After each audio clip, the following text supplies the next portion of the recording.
अगले दिन नक्श और रिया नित्या के ऑफिस पहुंचे। रिया ने अंदर आते ही नित्या को गले लगाने की कोशिश की।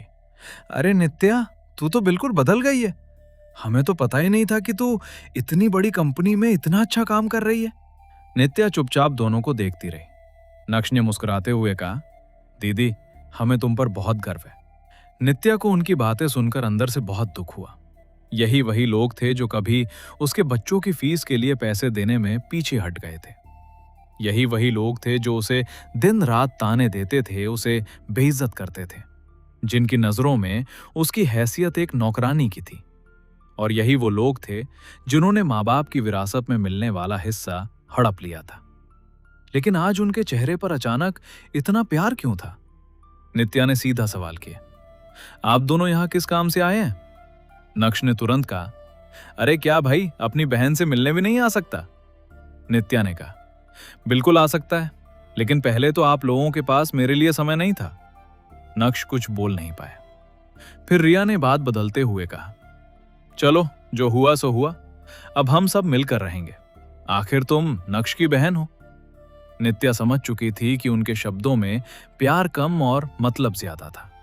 उसने शांत आवाज में कहा, आप दोनों को शायद मेरी कंपनी के बारे में कुछ गलतफहमी हुई है। नक्श ने तुरंत पूछा, क्या मतलब? मैं यहां काम करती हूं, मुझे अपनी मेहनत की तनख्वाह मिलती है, बस। रिया के चेहरे की मुस्कान गायब हो गई। लेकिन हमने सुना है कि अम्मा तुम्हें कंपनी देने वाली है। नित्या ने कहा, अम्मा मुझे जो भी देंगी वो उनका फैसला होगा, इससे आपका क्या लेना देना? नक्श ने तुरंत कहा, दीदी, हम तो तुम्हारे अपने हैं, हम तुम्हारी खुशी में खुश हैं। नित्या ने उसकी तरफ देखा, क्या सच में? नक्श, अपने उस वक्त साथ खड़े होते हैं जब इंसान के पास कुछ नहीं होता। कमरे में अचानक खामोशी छा गई। नित्या ने आगे कहा, जब मेरे बच्चों की फीस के लिए पैसे चाहिए थे तब आपके पास पैसे नहीं थे। मेरे हक का हिस्सा हड़पते समय ये अपनाइयत कहां गई थी? जब मुझे आपके साथ की जरूरत थी तब भाभी ने कहा था कि घर में रहना है तो काम करना पड़ेगा। मेरा हिस्सा छिनने के बाद भी मेरे आने वाले वेतन पर नजर डाली। जब मैं थककर घर आती थी तब किसी ने नहीं पूछा कि मैं ठीक हूं या नहीं। लेकिन आज जब आपको लगता है कि मेरे पास पैसा है तो आप दोनों को अचानक मेरी याद आ गई। रिया का चेहरा शर्म से झुक गया। नक्श ने गुस्से में कहा, तो क्या अब तू हमें अपने भाई भाभी नहीं मानेगी? नित्या ने बहुत शांत होकर कहा, रिश्ता मैं नहीं तोड़ रही नक्श, लेकिन मैं अब उस रिश्ते में वापस नहीं जाना जहां रिश्ते नहीं, जरूरत निभाई जाती है, जहां रिश्ते सिर्फ स्वार्थ के लिए होते हैं। दोनों चुप हो गए। नित्या ने ऑफिस के दरवाजे की तरफ इशारा किया, आप दोनों जा सकते हैं। नक्श और रिया बिना कुछ बोले वहां से चले गए। लेकिन कहानी यहीं खत्म नहीं हुई थी। उधर बूढ़ी अम्मा ने नित्या को अपने पास बुलाया।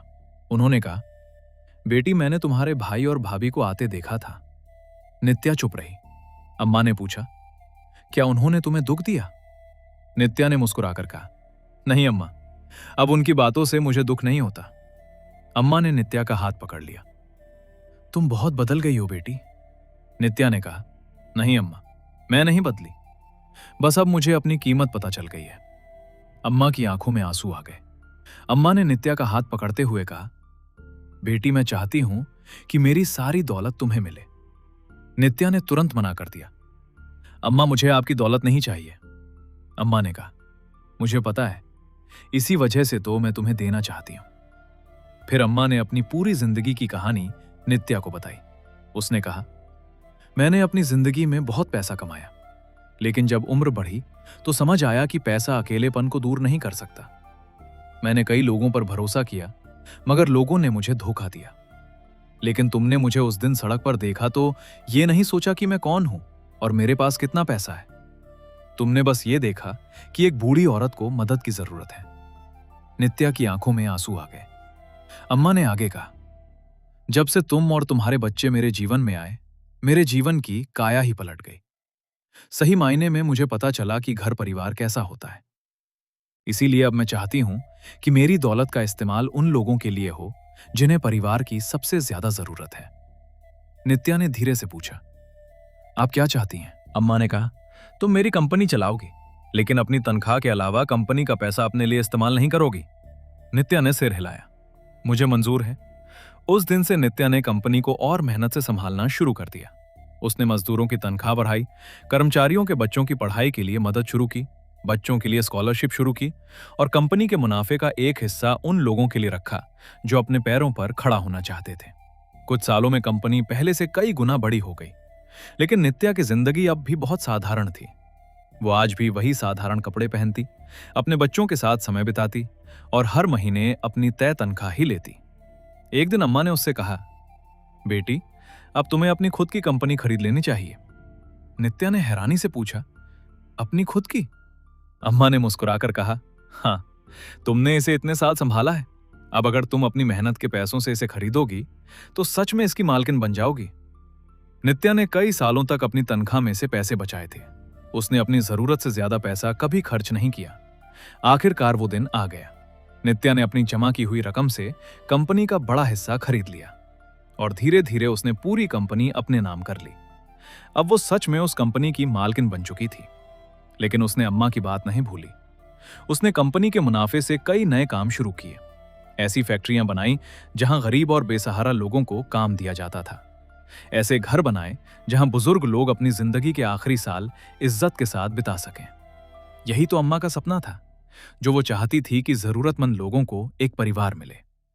बच्चों की पढ़ाई के लिए मदद स्कॉलरशिप शुरू की और हर जगह एक ही नाम लिखा था, अम्मा सेवा ट्रस्ट। नित्या हर बार कहती, ये सब मेरा नहीं है, ये सब अम्मा का है, जिन्होंने मुझे उस वक्त अपनाया जब मेरे अपने लोगों ने मुझे बोझ समझ घर से निकला था।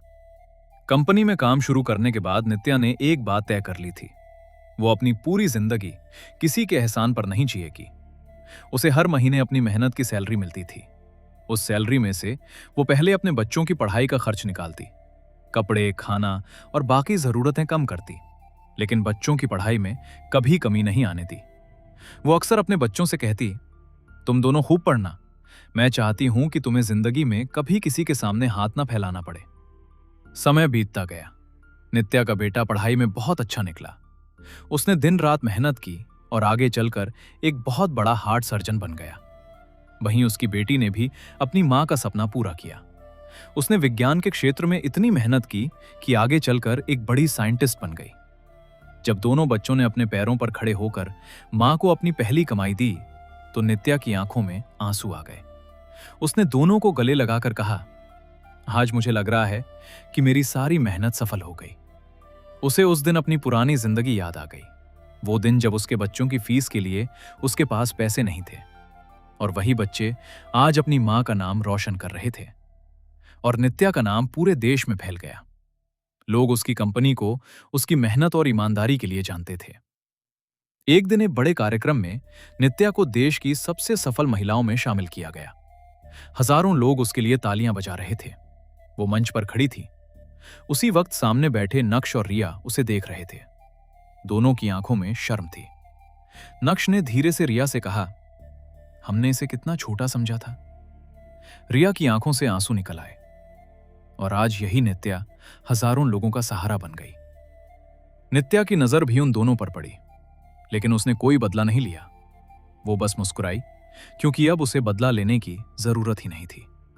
उसने अपनी जिंदगी खुद बदल ली थी और उस दिन उसने मंच से सिर्फ एक बात कही, मुश्किल वक्त में अगर अपने लोग आपका साथ छोड़ दें तो खुद को कम मत समझिए। कभी कभी जिंदगी आपको उन्हीं लोगों से दूर करती है जो आपके काबिल नहीं होते, ताकि आप अपनी असली ताकत पहचान सकें। जिस दिन आपको अपनी कीमत समझ आ जाएगी, उस दिन किसी और की नजर में खुद को साबित करने की जरूरत नहीं पड़ेगी। पूरा हॉल तालियों से गूंज उठा और नक्श और रिया बस उसे देखते रह गए। जिस नित्या को कभी वे अपने घर का बोझ समझते थे, आज वही नित्या हजारों घरों का सहारा बन चुकी थी। हर भाई से बस इतनी सी गुजारिश है, हमेशा अपनी बहन की इज्जत करिए, उसे प्यार और सम्मान दीजिए। अगर वो परेशानी में है तो उसके दर्द को समझिए, उसकी जरूरत में उसका साथ दीजिए और उसके हक को कभी मत छीनिए, क्योंकि बहन सिर्फ मायके की जिम्मेदारी नहीं, बल्कि उस घर की सबसे खूबसूरत याद होती है, ईश्वर का दिया हुआ सबसे अनमोल तोहफा होती है। रिश्ते और दौलत में से हमेशा रिश्ते को चुनिए, क्योंकि खोई हुई दौलत वापस मिल सकती है, लेकिन खोया हुआ रिश्ता कभी वापस नहीं आता। हे मालिक, हर भाई बहन के रिश्ते में हमेशा प्यार और अपनापन बनाए रखना। किसी भाई को अपनी बहन की अहमियत कभी भूलने ना देना और किसी बहन के दिल को अपने भाई की वजह से कभी दुखी ना करना। हर भाई अपनी बहन के लिए हमेशा उसका सहारा बने और हर बहन अपने भाई के लिए अनमोल बनकर रहे। हमारे घरों में रिश्तों की कद्र, प्यार और इज्जत हमेशा बनी रहे। आशा है कि आपको यह कहानी पसंद आई होगी। कहानी पसंद आई है तो लाइक से शेयर, कमेंट और सब्सक्राइब करना बिल्कुल ना भूलिए।